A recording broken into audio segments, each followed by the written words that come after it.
Hello guys, welcome back to my channel. I am Radhika. If you are new to my channel, please subscribe to my channel and please keep supporting. So in my previous video, we have seen about the brachial plexus which are found by root value C5, 6, 7, C8 and T1. So today we are going to discuss about the radial nerve, which is a terminal branch of your posterior cord. So how posterior cord is formed? By combination of C5, C6, you are forming a trunk, that is your upper, then a middle trunk and lower trunk. These trunks are divided into divisions, and finally all the dorsal divisions of each trunks gives you the posterior cord. So this radial nerve is terminal branch of your posterior cord. So radial nerve has the root value has C5, C6, C7, C8 and T1. So these are the root values for your radial nerve. Now where radial nerve is situated, what is the course of radial nerve? We'll discuss about that. First, let me explain that radial nerve is your nerve which is largest in your whole upper limb. Along with radial nerve, you have median nerve, ulnar nerve, musculocutaneous and axillary nerve. But radial nerve is the largest nerve in your upper limb. Okay, so radial nerve supplies your posterior. I'll explain you the course. So it supplies your posterior part of your arm, forearm and hand, that is dorsum of your hand. So this is your anatomical position of your body. This is your posterior aspect, this is your anterior aspect, this is your arm, this is your forearm and this is your hand. This is your dorsal aspect and this is your palmar, also called as volar aspect. Okay, palmar or volar, dorsal, forearm and arm. Okay, now your brachial plexus starts from this area, from here, and this goes into descend downwards into your axillary region. Okay, now this you have posterior cord of brachial plexus over here. This posterior cord continues as radial nerve. So here your axillary means here your axillary nerve goes. Okay, it descends downwards in your axilla, anterior to your axillary artery which supplies blood to the axilla. Now it descends downwards, and this is a humerus bone present over here in your arm. This radial nerve goes into your radial groove, or sometimes refers to as spiral groove. You have a groove present over here in your humerus for your radial nerve. So this goes descend downwards. From here, from this radial groove, it moves laterally. Okay, this is your humerus bone. Here you have lateral epicondyle over here, medial epicondyle over here. So this moves anterior to your lateral epicondyle and moves anterior to your forearm. So anterior aspect of your forearm. Here it divides into two branches. Your radial nerve from lateral epicondyle enters into your forearm. Here it divides into two branches, that is your deep and sensory. So deep is nothing but supplying your muscle, that is motor branch, and sensory is nothing but your cutaneous branches which is supplying your skin. So the deep branch supplies all your muscles which are extensors of your arm, extensor of your forearm and wrist. Okay, and the deep sensory parts goes and supplies to your dorsum of your hand.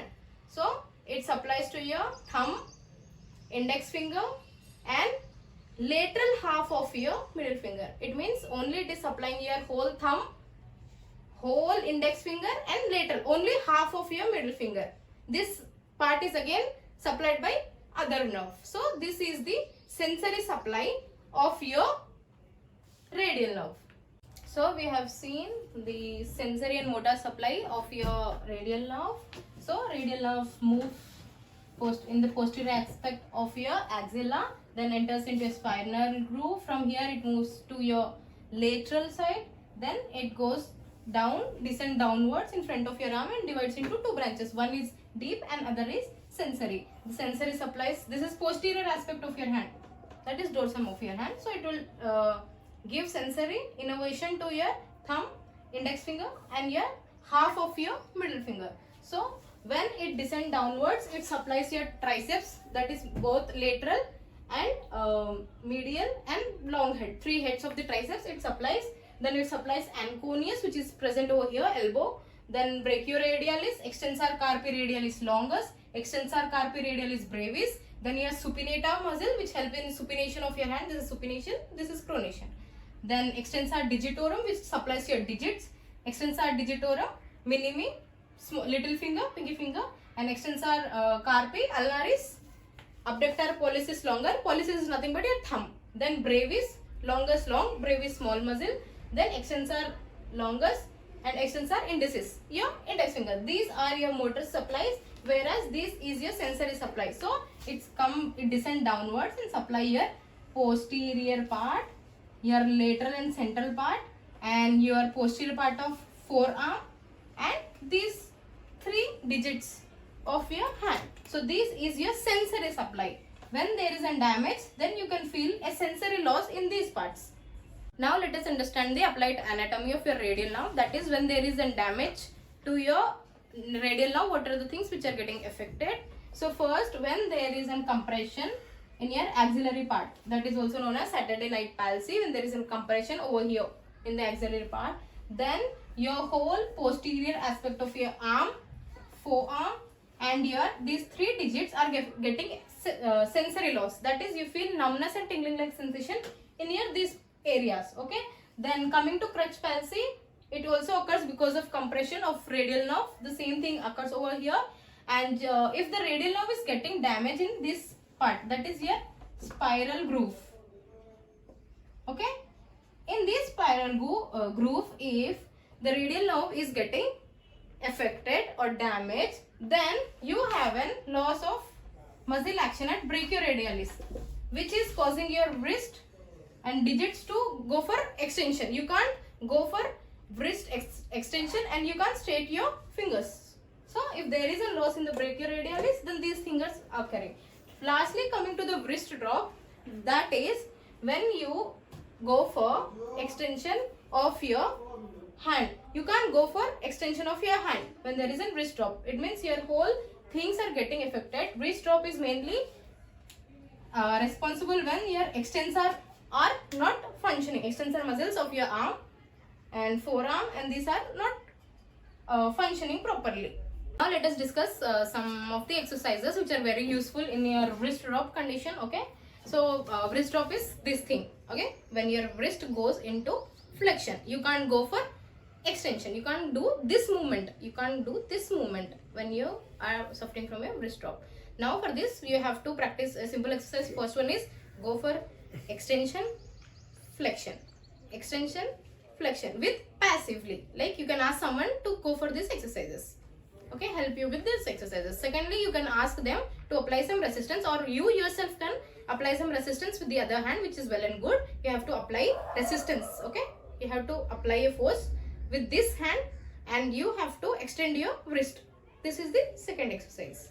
Now the third is you have to do actively. You have to do by yourself. Okay, and if you are well and good with these things, then you can have some weight and you can go for wrist extension. You have to stabilize this thing and you have to go for this thing, extension. Then you can go for take a ball which is like sponge and something, then you have to go for rubber squeeze, that is ball squeeze. Then you have to go for supination, pronation, supination, pronation. You can stabilize this thing on a table and you can go for supination, pronations. Then spreading your fingers. Okay, so these are the exercises which you can practice at your home. Thank you so much for watching my video. If you feel this is informative, you can help others who are suffering from wrist drop. Please subscribe to my channel. Thank you.